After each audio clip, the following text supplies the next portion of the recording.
it's me again, Penny. And so I just watched Creep 2.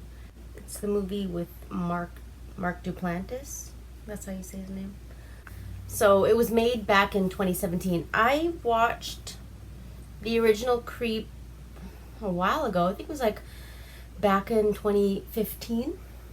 I think, and I came upon it on one of those lists, like top 10 creepy shit that you should watch this year. I did not know what to expect out of this movie, but it was a pleasant surprise. I mean, Mark Duplass he's such a good actor. Like Duplass. Anyway, Mark Duplass. Yeah, he's such a good actor, and he has this weird way of like getting your attention and just pulling you into the movie. And the first movie, I remember, I thought it was like, oh, it's just one of these found footage movies. But as soon as, Mark got into the picture, it was really hard to, he's nuts in this movie. No one knows I'm here. Hi! Oh, I'm sorry. I didn't mean to scare you. I'm assuming you're Aaron. Yeah, I'm Aaron. Nice to meet you. And he is perfect. Like, he's unpredictable. He can be super charming, but at the same time, like, really out there and really creepy. Okay. Bottoms up.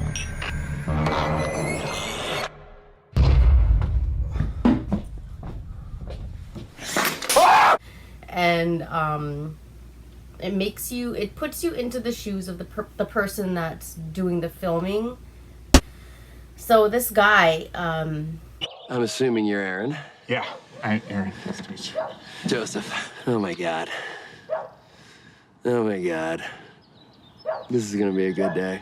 Aaron, he will put out ads for a videographer. And in the first movie, the ad was for like the thing that he told that he has a kid and he's dying of cancer, so he wants to leave like a video for his kid to watch, so he's not going to be there for his kid when his kid's growing up. The reason I've hired you is because I have terminal brain cancer, and I want you to film me to make a video diary for my unborn son.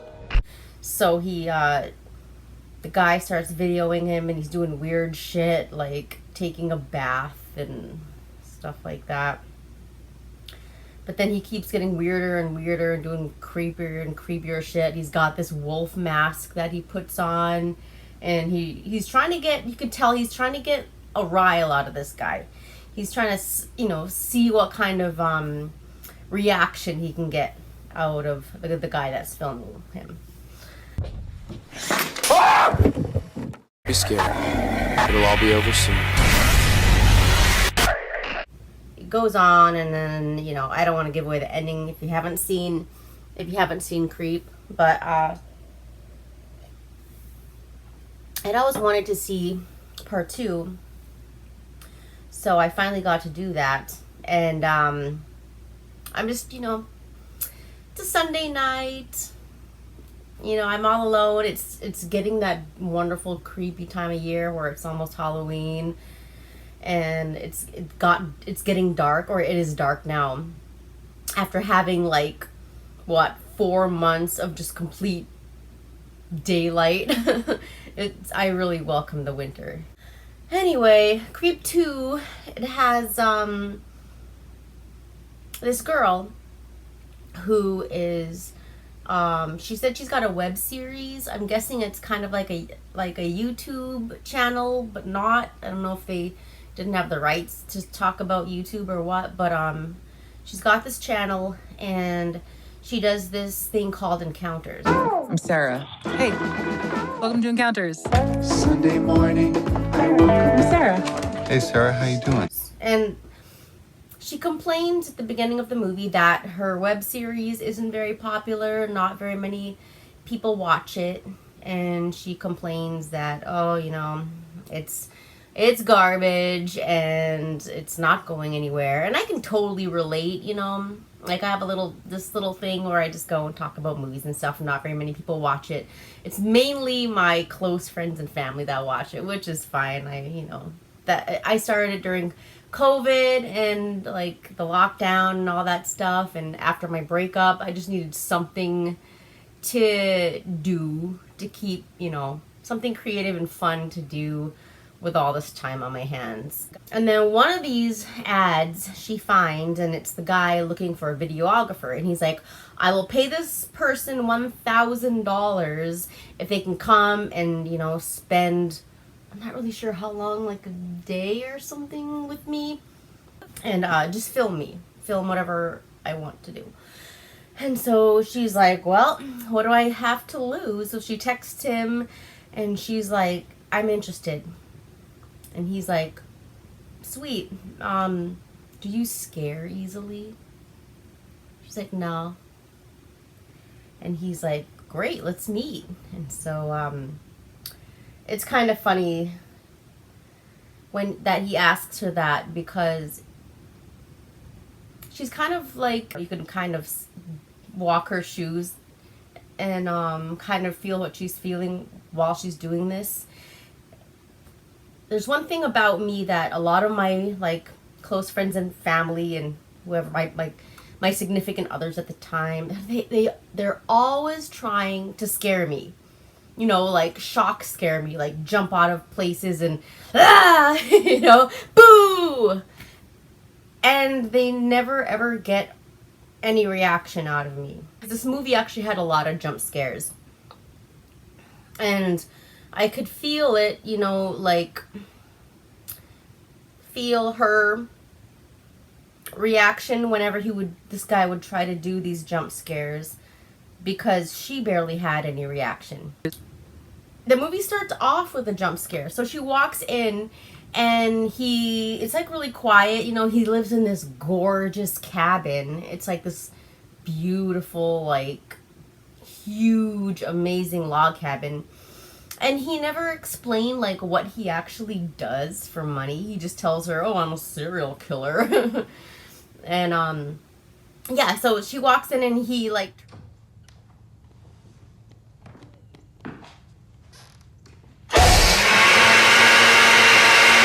loud ass blender sound, and he's like making a green drink for her. So it's like, it's got kale and shit in it. And so she walks in, he hands her the green drink. And then he starts walking around telling her what he does. Like, oh, I'm a serial killer, I killed about 39 people and I'm turning 40 this year. And yeah, and he's like, I just don't, I lost it, I lost the thrill of killing, it's just not the same anymore. And I can relate. I'm his age. That thought scares the fuck out of me, Like, getting into middle age, I can totally feel that weird, like, midlife crisis.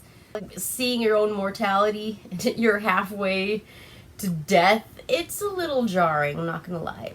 He's like, yeah, I just lost all, the magic's gone. I just want you to film me, and I promise I won't kill you in the next 24 hours. And, we'll see what happens from there. I don't know if she's got a really good poker face or I don't know what, but she just keeps agreeing. She keeps agreeing to all his weird ass bullshit. So kudos to her. While they're talking, he's like, hold on. He runs up, like, after they've been talking for a while, and he's like telling her about, his expectations and whatnot. And he's like, hold on. So he runs upstairs. He's up there for a little while. He comes back down, and he's wearing nothing but a towel around his waist. I'm like, where is this going? What's going on? And she's like, just completely calm, just recording him like, you know, this is normal. So he goes and he stands in front of her, in front of the fireplace or whatever, and he's like, okay, so the first obstacle that we need to get over, because we are going to be spending quite a bit of time together, is what does this person look like naked? So he's like, let's just get that out of the way. Or he's like, do you agree? And she's like, yeah. And so he pulls off the towel and his dingling is just exposed. Like, he's standing there in all his glory. Just like, okay, we good? And I'm guessing he's probably a grower, not a shower. And she's like, oh, is it my turn? And he's like, what? I mean, what was he expecting putting on this fucking show? I mean, right? You want to see what each of you look naked? Why was he not expecting her to say that? But yeah, she's like, okay. She gives him the camera, and she's like, okay. So she starts, you know, taking off her stuff. And the camera kind of like, she takes off her bra and stuff. You can kind of see, like, her boobies, but then it goes up to her face. And she's like, okay, are we done here now? You good? And he's like, uh-huh. But he's mostly just focused on her face, not her body. They go out into the woods.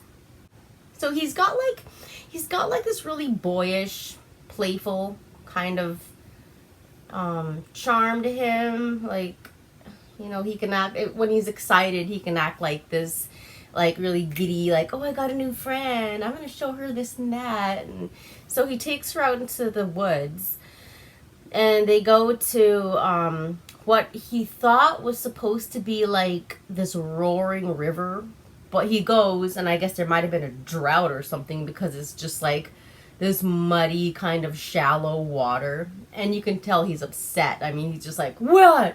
Where's all the water? What's going on?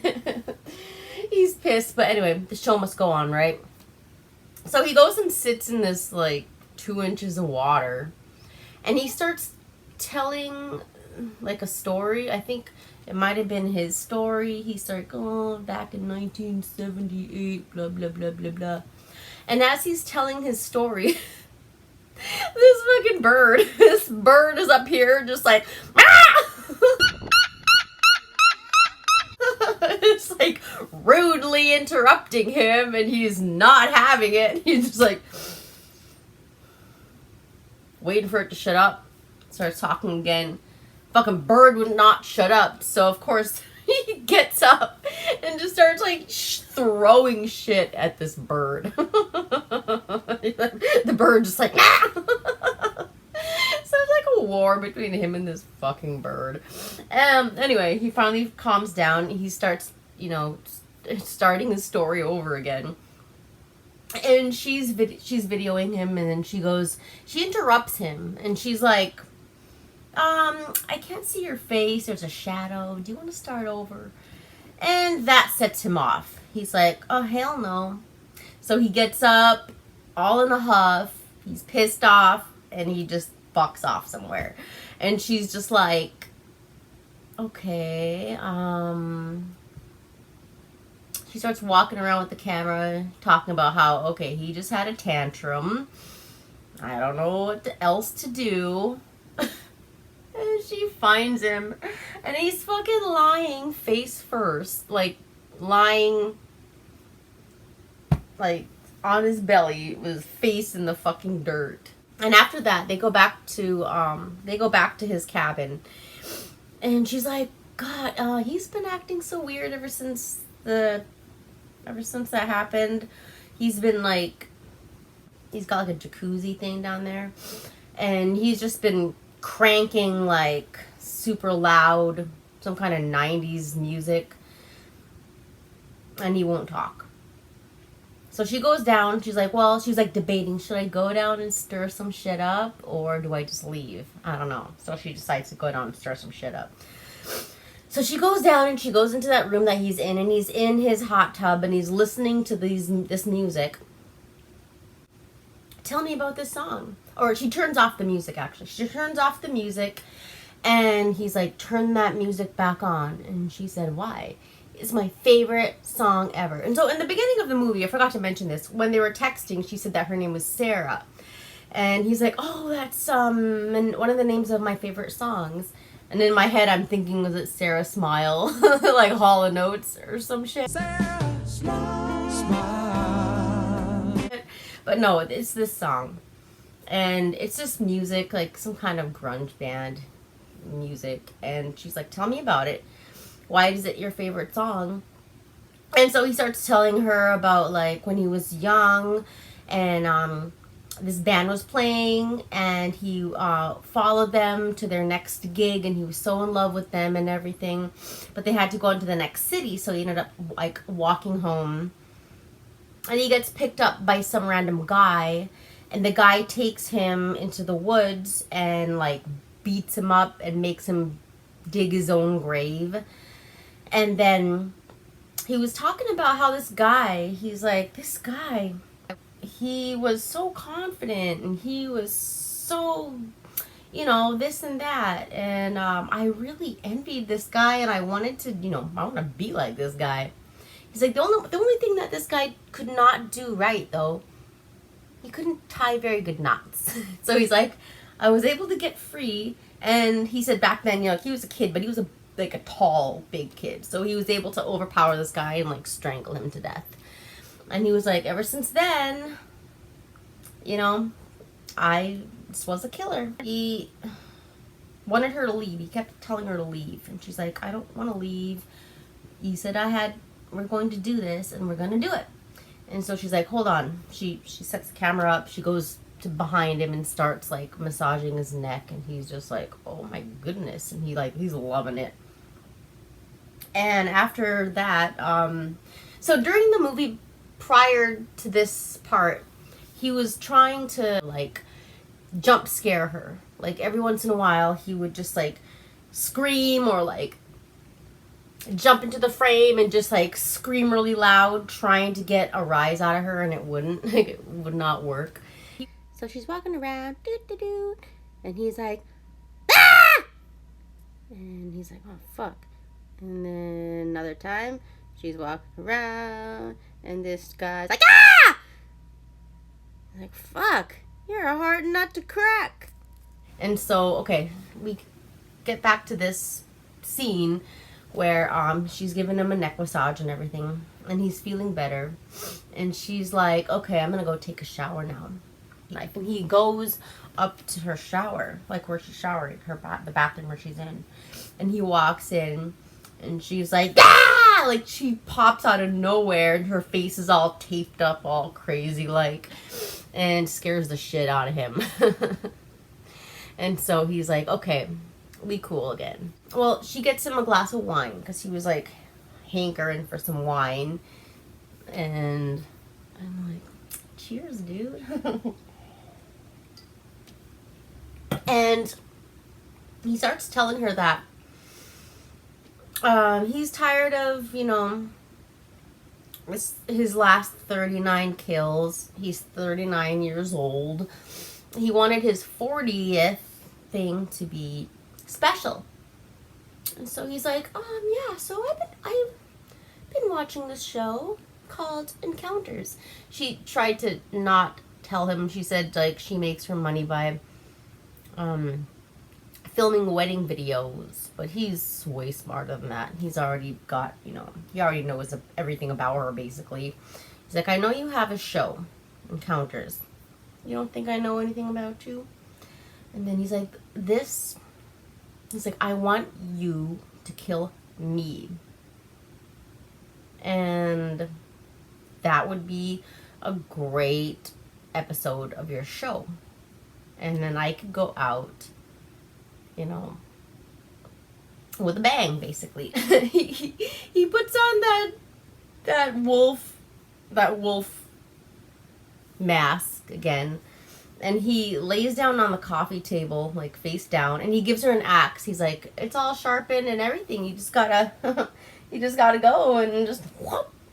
But she tries, but like, I mean, no, she could not do it. And he's like, okay, that's fine. And then he leaves, and then he goes onto the balcony, like the stairs, and he's like, okay, he's got a rope wrapped around his neck, and he says, well, I can kill myself and it'll just make you like an accessory or whatever. And so he jumps, and she's like, oh my god. And so he's like hanging from the rope, and she goes and like grabs him, and the rope breaks and they both fall. The next thing I'm really excited about, he's like running over to her all giddy and stuff, and like, I got a really great idea for the next one. And she's putting on her socks and she's putting on her shoes, and she's all upset with him. And he's like, what's wrong? And she's like, that's really fucked up what you did. And he's like, I'm sorry, don't leave me. And then he was like, oh, wait, hold on. He runs and he grabs this thing and he gives it to her. And she's like, what is this? It was his harness.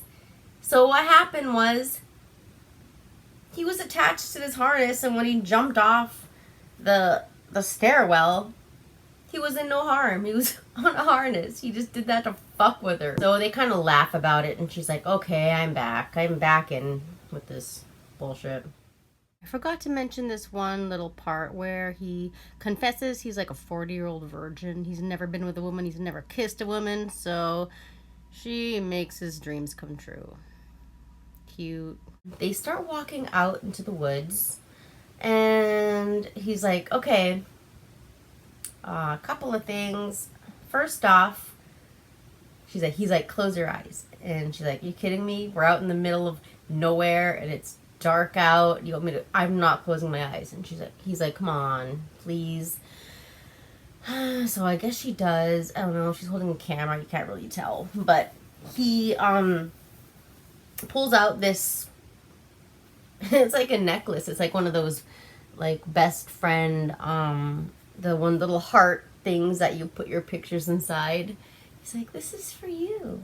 And she opens it, and it's like a picture of him, and he's like, oh, there's some other guy in there. I wasn't expecting you. I don't know who this other guy was. Maybe it was the guy from the last movie. It's been a long time since I saw the first movie, so maybe it was that guy. I don't know why he'd be in a heart-shaped locket, but whatever. So she puts it on, and then they move a little bit further on, and he's like, okay, here's another surprise. And he goes, so she pans over to there, and it's a fucking dug up grave. And she's like, when did you do this? And he's like, oh, before you showed up, I wasn't sure if it was gonna be me in there or you. And so he has her knife. And because she had stuck a knife in her sock when she first got like weirded out by him when she first got there. When he fell on top of her after like his hanging mishap, he grabbed the knife. And so that was the knife that he was holding. And he starts stabbing himself in the stomach with that knife. Just like, chok, chok, chok, chok. She's standing there. He has her camera. Yeah, so she runs away, and he's following her with the camera. It's like dark. They're in the woods. She has no fucking clue where she's going. And he drops the camera so you can see them, and he runs after her. He grabs her, and there's a tree, so they're conveniently placed behind this tree. And you can see somebody is stabbing somebody, but it's really hard to make out. And at the time I'm thinking, like, who could it be? I really hope it's her, stabbing him up. But no, he's the one that gets up. Apparently his stab wounds were superficial or some shit, because he did not seem to be incapacitated. And he's dragging her body. He drags her body over to the ditch and throws her in there. And then he goes and starts talking into the camera. And while he's talking into the camera and talking about how, well, I guess I'm alive. One of us came out alive. Of course, she's in the background crawling out of the hole. And of course, bonks the shit out of him. And it cuts to black, and I'm like, oh, that's a great way to end the movie. You know, I mean, the first movie ended kind of like that, like, you know, with him creeping up on, just kind of like axing the shit out of his head, or sorry. So it was like, oh yeah, this one's gonna end like that too. But no, it had a really weird rest of the ending. Like, I thought it was just gonna cut to black after that, because why not? But no, there had to be something else going on. Maybe it's like was hinting at another sequel, like a part 3 or something. But it's mainly her. She's got a different hairstyle. She's walking through the city. Then it shows her getting on a subway. And she's being filmed, but I don't know who's filming her. I don't know who's filming her walk. I don't know who's filming her sitting in the subway. But since it's supposed to be like a found footage movie, you'd think they'd keep that kind of theme going. I don't know if someone's filming her or what the fuck's going on, but then that's where it ends. So it was kind of a lackluster ending. They probably should have just ended it when she hit Aaron in the head with the shovel. But whatever. I'm sure maybe if you look deeper, maybe there's some shit that I missed that would kind of explain the ending. For a more in-depth look at this movie and all the shit that I forgot to cover, please watch Found Flicks Ending Explained, because they will tell you every little thing that I failed to mention, because I was just kind of going off on my version of watching this movie and the things that I thought of it. But this is a ton more detailed if you'd like that. But all in all, it was I enjoyed it.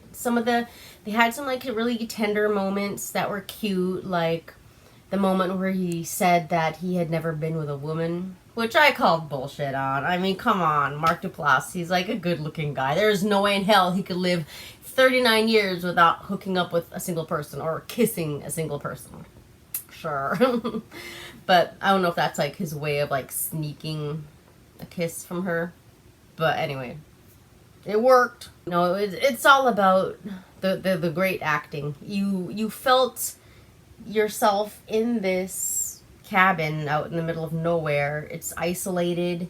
You know, it's just you and him. You have that feeling of so I grew up at like a campsite like 30 miles away from the nearest city, out in the middle of nowhere.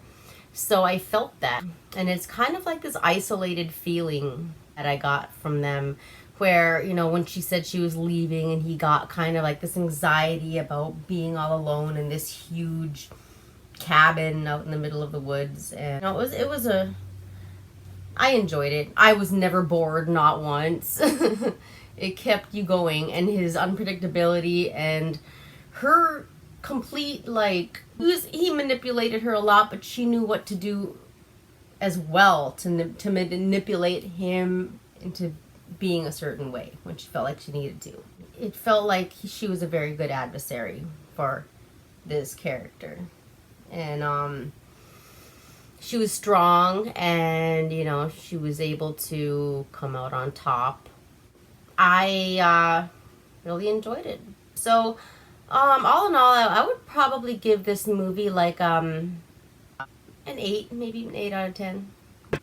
That was Creep 2. And I hope you all are having a great night. Bye.